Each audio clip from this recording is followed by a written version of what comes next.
बिस्मिल्लाहिर्रहमानिर्रहीम। अस्सलाम वालेकुम नाज़रीन, खबरों, तज्ज़ियों और हालात हाज़िरा के program the news round up के साथ आपकी खिदमत में हाजिर हैं। नाज़रीन, ख्वाजा आसिफ को गिरफ्तार क्यों किया गया? कल से ये खबर बहुत चल रही है, लेकिन इस गिरफ्तारी के वजूहात क्या है, उनकी करप्शन का हाल आपके सामने रखते हैं और ये भी बात करेंगे कि उनको पकड़ा क्यों गया।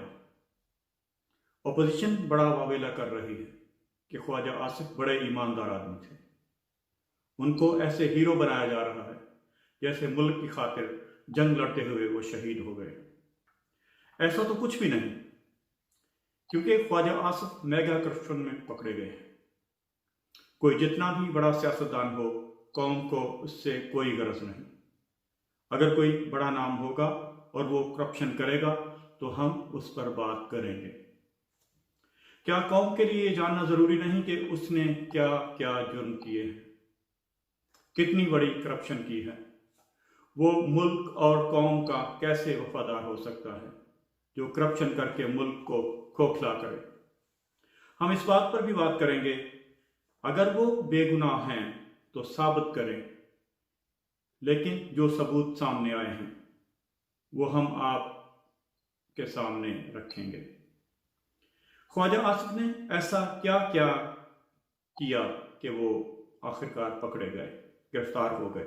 नाज़रीन, उनके ऊपर इस वक्त 6 बड़े इल्ज़ामात हैं। इसके अलावा दीगर और केसेस में भी वो मतलूब हैं जो आइंदा आने वाले कुछ दिनों में खुल सकते हैं, जिसमें उनकी फैमिली के दीगर अफराद भी शामिल हो सकते हैं। टीटीज का जाल कैसे बिछाया जाता है, ख्वाजा आसिफ इसमें भी शामिल हैं, लेकिन ये आइंदा आने वाले दिनों में सामने आएगा। फजलुर रहमान पर भी कुछ बात करेंगे। फजलुर रहमान बहुत बुरी तरह से फंस चुके हैं। वो इस वक्त एक ऐसे भंवर में फंस गए हैं, जितना उससे वो बाहर निकलने की कोशिश करते हैं, इसी तरह उसमें मजीद फंसते चले जाते हैं। अपनी ही पार्टी ने नंगा करके रख दिया है। पार्टी के लोग कहते हैं कि पार्टी में इलेक्शन करवाएं, आप पार्टी पर कब्जा जमाए हुए हैं। JUIF कुछ नहीं, सिर्फ JUI पाकिस्तान है। इलेक्शन करवाएं, मुकाबले में उम्मीदवार खड़ा होगा। अगर आप जीत जाएं तो आप चेयरमैन बनकर सामने आ जाएं, अगर आप हार जाएं तो फिर भूल जाएं, आप पार्टी का नाम भी नहीं ले सकते। नाज़रीन, जिस तरह हालिया लहर उनके खिलाफ चली है, नामुमकिन है कि वो जीत पाए। नैब की तरफ से फजलुर रहमान को एक सवालनामा भेजा गया है, एक 22 दिसंबर को और दूसरा यानी वही दोबारा से 23 दिसंबर को। यह सवालनामा नैब पेशावर की तरफ से भेजा गया था कि फजलुर रहमान आते ही नहीं, नैब में पेश होते नहीं। जब वो बुलाते हैं तो कहते हैं कि मैं तमाम कारकुनों को लेकर नैब के दफ्तर जाऊंगा, नैब के ऊपर हमला कर दूंगा, जैसा कि मरियम नवाज ने किया था। फजलुर रहमान की मलेशिया ग्रुप है, उनकी एक गैंग है, वो पत्थरों का इस्तेमाल भी ज़्यादा कर सकते हैं, डंडों का इस्तेमाल भी ज़्यादा कर सकते हैं, और नैब का जो अमला है वो तो कोई हथियार नहीं रखता, वो तो कोई इस तरह का काम नहीं कर सकता। वो तो वाइट कॉलर क्राइम पकड़ने वाले एक इदारा है। फजलुर रहमान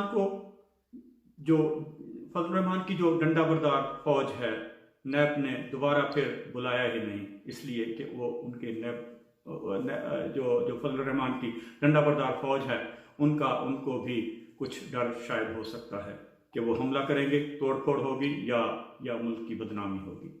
इस वजह से उन्होंने उसको दोबारा से बुलाया ही नहीं, लेकिन सवालनामा भेजा है उनको। उस सवालनामे में क्या क्या है, उस सवालों के जवाब क्यों नहीं देते? फजलुर रहमान को कहा जाता है कि आप बता दें कि आपके ज़राए आमदन क्या है, जितनी बड़ी आपकी जायदादें हैं, आप और आपकी फैमिली के पास इतने कारोबार, इतने बैंक बैलेंस, इन सब के ज़राए आमदन बता दीजिए। ये सब कुछ कहाँ से आया? 22 दिसंबर को सवालनामा उन्होंने वसूल नहीं किया, फिर 23 दिसंबर को वही सवालनामा दोबारा से भेजा गया, उन्होंने फिर वसूल नहीं किया।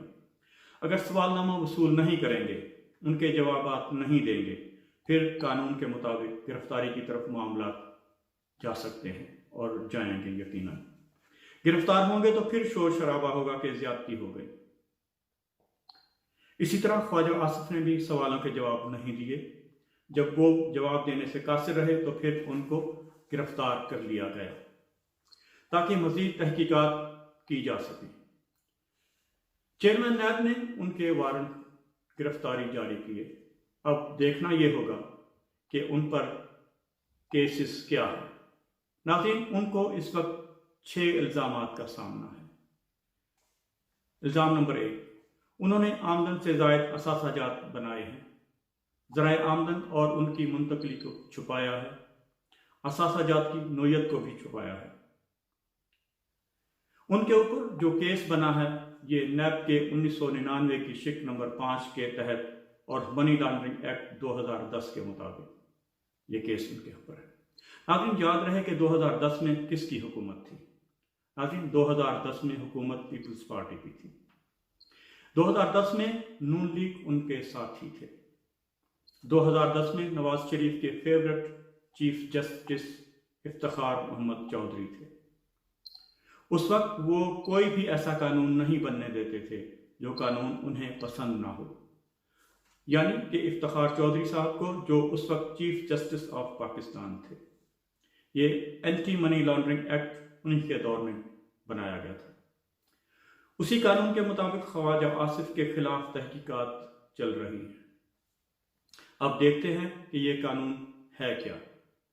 اسی قانون کے مطابق منی لانڈرنگ والے حصے کو اگر آپ دیکھیں تو پتہ چلتا ہے کہ کوئی بھی ایسا شخص گلٹی سمجھا جائے گا جو ایکوائر کرتا ہو، کنورٹ کرتا ہو، یا اپنے پاس رکھتا ہو، یا استعمال کرتا ہو، یا منتقل کرتا ہو، یہ جانتے ہوئے کہ یہ جرم کے زمرے میں آتا ہے۔ اگر وہ شخص پھر بھی یہ کرتا ہے تو یہ منی لانڈرنگ ہے۔ تو یہ اس قانون کی ڈیفینیشن ہے جو خواجہ آصف پر پوری اترتی ہے۔ اسی طرح جو پبلک آفس ہولڈر کی ڈیفینیشن ہے وہ بھی خواجہ آصف پر بالکل پوری اترتی ہے۔ شک نمبر 5 صاف بتا رہی ہے۔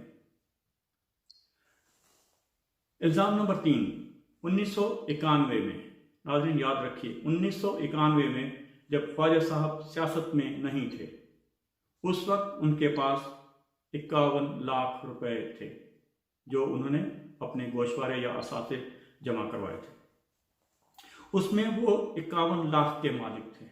اس کے بعد انہوں نے کوئی ایسا کاروبار نہیں کیا جس سے آپ کو لگے کہ یہ کوئی بہت بڑے بزنس مین تھے، لیکن اچانک 2018 میں ان کے پاس 221 ملین جمع ہو گئے۔ ناظرین، یہ 1991 کے بعد یہ سیاست میں آئے تھے، اور سیاست میں آنے سے پہلے ان کے پاس 51 لاکھ کے پیسے تھے ان کے پاس، اور سیاست میں آنے کے بعد 2018 میں 221 ملین کے اثاثے ہو گئے ان کے۔ یہ وہ جو انہوں نے ظاہر کیے تھے، جو ظاہر نہیں کیے تھے وہ تو پتہ نہیں کتنے ہیں، وہ تو آپ شاید کبھی بھی جان نہ سکیں۔ ناظرین، 221 ملین جمع ہو گئے۔ ناظرین، یہ 221 ملین وہ ہیں جو انہوں نے اپنے اثاثوں میں ظاہر کیے۔ جو اثاثوں میں نہیں بتایا وہ اس سے کہیں زیادہ ہیں۔ ناظرین، یہ 221 ملین کیسے کمایا؟ اب سوال یہ ہے جو ان سے پوچھا جا رہا ہے کہ چلے مان لیتے ہیں کہ 221 ملین ہی ہیں آپ کے پاس، لیکن یہ کہاں سے آیا، کہاں سے کمایا، کیسے کمایا؟ ان سب باتوں کا کوئی جواب نہیں۔ الزام نمبر 4، UAE میں ایک فرم ہے MSIMECO۔ یہ فرم ہے جن کا لوگو ہے انرجی ڈرائیو دا ورلڈ، یہ ان کا لوگو ہے۔ یہ انرجی بنانے والی ایک بہت بڑی فرم ہے۔ خواجہ آصف نے یہ شو کیا کہ میں اس کمپنی کا ملازم تھا، میں اس کمپنی میں کام کرتا تھا۔ یہ توانائی پیدا کرتی ہے یہ کمپنی۔ خواجہ آصف پاکستان میں کس چیز کے وزیر تھے؟ ناظرین، سوال اب یہ ہے کہ وہ ایک انرجی بنانے والی کمپنی میں ملازم تو تھے، لیکن یہ پاکستان میں اس وقت وزیر کس چیز کے تھے؟ یہ اس وقت وفاقی وزیر پانی بجلی یعنی توانائی کے وزیر تھے۔ ناظرین، اب آپ غور کریں کہ ایک شخص پاکستان میں توانائی کا وزیر بھی ہے اور وہ اسی وقت اسی وزارت سے ریلیٹڈ ایک کمپنی ہے UAE میں، اور وہ شخص اسی کمپنی میں ملازمت بھی کرتا ہے، یعنی بیک وقت وہ ملازمت بھی کر رہا ہے اور اسی وقت وہ پاکستان کا ایک وفاقی وزیر بھی ہے سیم ٹائم پہ۔ یہ تو ہو گیا کنفلکٹ آف انٹرسٹ۔ پاکستان میں توانائی کا وزیر ہوں اور UAE میں توانائی کی کمپنی میں ملازمت بھی کرتا ہوں، اس طرح تو اس کمپنی کو آپ جتنا مرضی فائدہ بھی دے سکتے ہیں۔ خواجہ صاحب نے تحقیقات کے دوران یہ دعویٰ کیا کہ میں نے اس کمپنی سے 13 کروڑ روپے حاصل کیے، یعنی ان کی تنخواہ کے مد میں انہوں نے 13 کروڑ روپے حاصل کیے۔ خواجہ آصف دوران تفتیش کوئی ایسا ثبوت یا کاغذ نہیں دے سکے جو اس بات کو ثابت کرے کہ یہ جو 13 کروڑ روپے آئے ہیں ان کے پاس بیرون ملک سے، یہ ان کے 13 کروڑ روپے اس کمپنی سے ملے ہیں ان کو تنخواہ کی مد میں۔ کوئی سیلری سلپ نہیں ملی، کوئی ڈاکیومنٹس نہیں، کوئی بینک کی کوئی رسید نہیں، کسی بھی طور پر یہ ثابت نہیں کر سکے کہ یہ 13 کروڑ روپے مجھے اس کمپنی سے تنخواہ ملی ہے۔ ناظرین، اتنی بڑی کمپنی سے کوئی کسی قسم کا ریکارڈ کیوں نہیں مل سکا؟ خواجہ صاحب کسی قسم کے ثبوت دینے میں ناکام رہے۔ ناظرین، اگر میں، آپ یا کوئی بھی کسی بھی جگہ پہ کسی بھی کمپنی میں اگر ملازمت کرتے ہیں، کام کرتے ہیں، اور اگر ہمارے پاس کوئی ثبوت اس وقت نہ بھی موجود ہو تو ہم اس کمپنی کو، اس ادارے کو ریکویسٹ کریں گے کہ میں اس ٹائم پہ آپ کے پاس ملازم تھا اور مجھے ایک سرٹیفکیٹ یا ایک تحریر، ایک لیٹر دے دیجئے تاکہ میں ثابت کر سکوں یا میں بتا سکوں کسی بھی معاملے میں جہاں پہ بھی مجھے ضرورت ہے، تو وہ آپ کو بآسانی مل جاتا ہے۔ کسی بھی بات سے وہ یہ ثابت نہیں کر سکے کہ، اور ان کے اوپر جو الزام تھا، ان کے اوپر الزام یہ لگایا کہ جعلی ذرائع آمدن کو قانونی ذرائع آمدن ظاہر کرنے کی کوشش بھی کی گئی، یعنی یہ جو انہوں نے ظاہر کیا کہ میں اس کمپنی میں ملازم تھا، اس کمپنی سے مجھے 13 کروڑ روپے ملے، یہ انہوں نے جعلی طور پہ ایک اپنے آپ کو ظاہر کرنے کے لیے کہ میں اس کمپنی میں ملازم تھا اور یہ مجھے پیسے وہاں سے ملے تھے، صرف یہ شو کرنے کے لیے انہوں نے جعلی ڈاکیومنٹ وہاں سے بنوائے یا وہاں پہ جو کچھ بھی ظاہر کیا، لیکن وہاں پہ کوئی ایسا ثبوت نہیں مل سکا نہ اس کمپنی سے کہ یہ وہاں پہ ملازم تھے۔ لیکن آگے اس کے بعد بہت انٹرسٹ والی چیزیں آنے والی ہیں۔ ان کے اوپر جو الزام نمبر 5 ہے، ان کا ایک ملازم تھا طارق میر۔ یہ طارق میر ان کا ایک ایسا ملازم تھا اور اس کے نام پر ایک کمپنی بھی بنی ہوئی تھی، جو خواجہ صاحب نے اس کے نام پہ، اپنے ملازم کے نام پہ ایک کمپنی بھی بنائی ہوئی تھی، طارق میر اینڈ کمپنی۔ ناظرین، آپ کو یاد ہوگا کہ شہباز شریف نے بھی اسی طرح اپنے چپراسیوں کے ناموں پر کمپنیاں بنائی ہوئی تھی اور ان کے اکاؤنٹس کے اندر اربوں روپے آ رہے تھے اور جا رہے تھے۔ اسی طرح وہی فارمولہ یہاں پر بھی استعمال ہوا۔ اس کمپنی کے اکاؤنٹ میں 40 کروڑ روپے کی رقم جمع ہو جاتی ہے اور ابھی تک خواجہ صاحب اور طارق میر یہ ثابت نہیں کر سکے کہ یہ 40 کروڑ کہاں سے آیا، یہ 40 کروڑ کس چیز کا تھا۔ کیا یہ کوئی غلط کام کرنے کے عوض اس اکاؤنٹ میں آیا؟ بس اتنا پتہ ہے کہ اس اکاؤنٹ میں 40 کروڑ آیا، اس کے علاوہ کوئی ثبوت نہیں۔ اس کے بعد ان کے اوپر چھٹا الزام ہے اور یہ بڑا دلچسپ ہے۔ بیرون ملک نوکری کے دوران خواجہ آصف پاکستان میں ہی موجود رہے، یعنی اس ٹائم میں بیرون ملک میں گئے ہی نہیں، لیکن یہ ملازمت مسلسل ایک بیرونی کمپنی میں کرتے رہے اور ان کو تنخواہ بھی مسلسل ملتی رہی، وہ بھی 13 کروڑ روپے، اس لیے کہ میں پاکستان میں وزیر ہوں اور آپ مجھے 13 کروڑ تنخواہ دیں گے، آپ نے مجھ سے کوئی کام نہیں لینا۔ کیا ایسی بات تھی؟ بس مجھے تنخواہ دینی ہے اور کوئی کام نہیں لینا۔ ناظرین، آپ جب کسی سے تنخواہ لیتے ہیں یا کسی کے ملازم ہوتے ہیں تو آپ کو اس کے عوض اس کمپنی میں آپ کو روزانہ کی بنیاد پر یا جیسے بھی آپ کی ڈیلنگ ہو، آپ کو کام کرنا پڑتا ہے۔ اگر آپ اس बैरून मुल्क में एक जॉब कर रहे हैं और उसी वक्त आप कोई वफाकी वजीर भी हैं पाकिस्तान में, और आप उस दौरान मुल्क से बाहर गए भी नहीं, ये कैसी मंतक है, कैसी नौकरी है?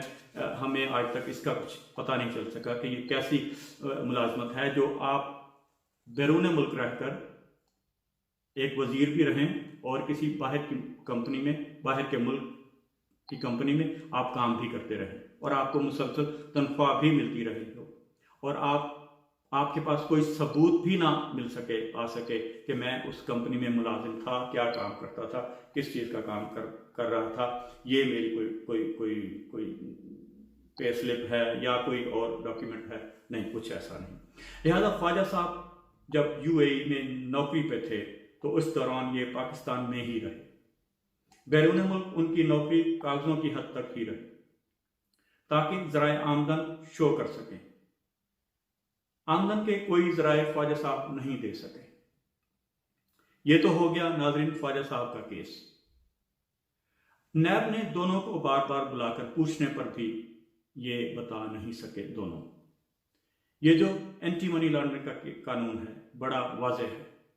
NAO की शिक नंबर 5 के तहत ख्वाजा आसिफ एक मुलजिम हैं और इस वक्त नैब की हिरासत में है।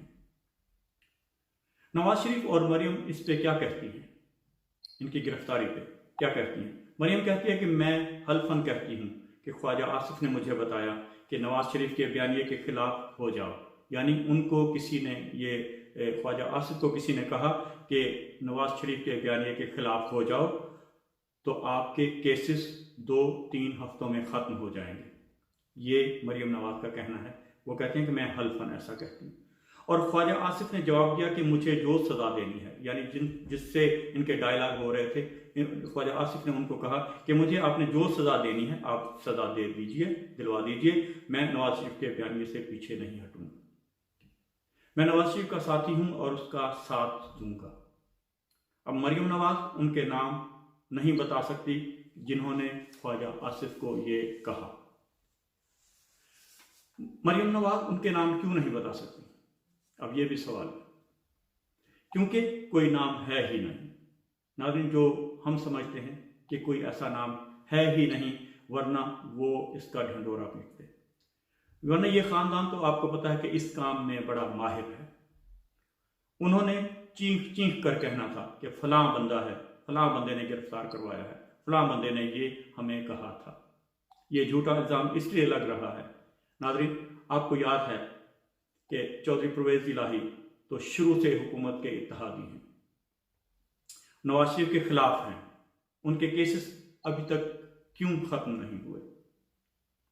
बेशुमार और लोग हैं जो इमरान के साथी हैं, उसका साथ दे रहे हैं, उसके हुकूमत में उसके साथ उसके हैं, और नवाज शरीफ के बयानिए के भी खिलाफ हैं। उनके केसेस क्यों ख़त्म नहीं हुए? हुकूमत के अंदर भी बहुत सारे लोग ऐसे हैं, उनके केसेस क्यों ख़त्म नहीं हुए? केसेस ऐसे ख़त्म नहीं होते नाज़रीन। मरियम नवाज माजी के झूठों की तरह एक और झूठ बोल रही है। उन्होंने शायद सोचा होगा कि इतने झूठ जहाँ बोल लिए वहाँ पर एक झूठ और सही। मरियम नवाज और नवाज शरीफ के लहजे में इस वक्त बेहद परेशानी है, क्योंकि पीपल्स पार्टी ने उन्हें इस्तेमाल करके गंदे टिश्यू की तरह फेंक दिया है। उनसे वो सब कुछ करवाया जो वो करवा सकते थे।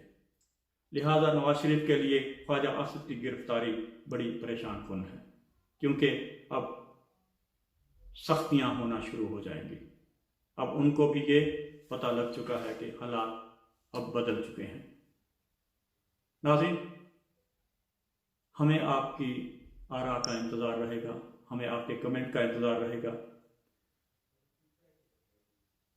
जो भी आप समझते हों, इसको देखकर सुनकर जो भी आपकी समझ में आए बात, वो ज़रूर हमें कमेंट में आगाह कीजिएगा, ताकि हमारी भी नॉलेज में इजाफा हो, हम भी समझ सकें कि आपकी राय क्या है।